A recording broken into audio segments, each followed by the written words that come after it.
As Augusta commissioners remain deadlocked on a $21 million budget shortfall, families, tourists, and artists across the city could soon feel the impacts. Programs that help abused children, tours that bring visitors to the canal, and grants that support local artists. These are just some of Augusta's most essential services, and they aren't always the ones that you see every day, but people running them say that this loss will be felt very quickly. This decision will directly affect vital programs. Your City Hood spoke with the organizations on the brink.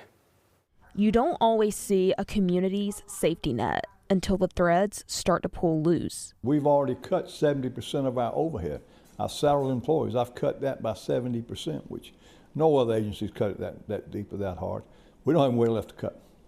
So I'll probably have to lay off people like our boat captains, our tour guides, and I'm not sure if I did, I'd get them back, because they haven't had a raise in several years. The ripple effects reach beyond the canal. Downtown, another Augusta tradition is in jeopardy. I would say probably 50% comes from the city, because we have a lot of city workers that have to be paid, for the festival. It's a large festival.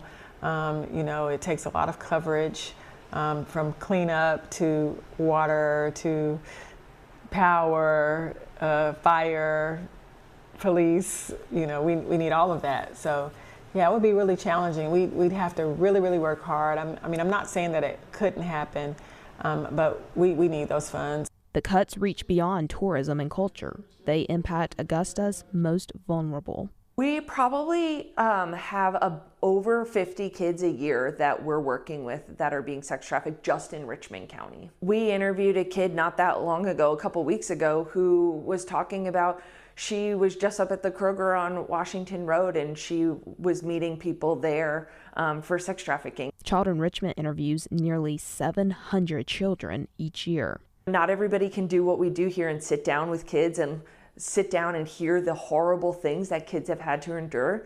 We can do that here, but we need the support of you to make sure we can do that. Different missions, different needs, but the same fear that losing this support won't just change their budgets, it could change what Augusta can offer its people.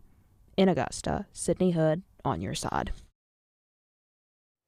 The next budget meeting is set for December 16th. Even with some cuts commissioners have agreed on, they still need to find roughly $7 million to fill the remainder of that hole. The deadline to approve the budget is December 31st. If commissioners don't approve it by then, the city attorney says the government shuts down.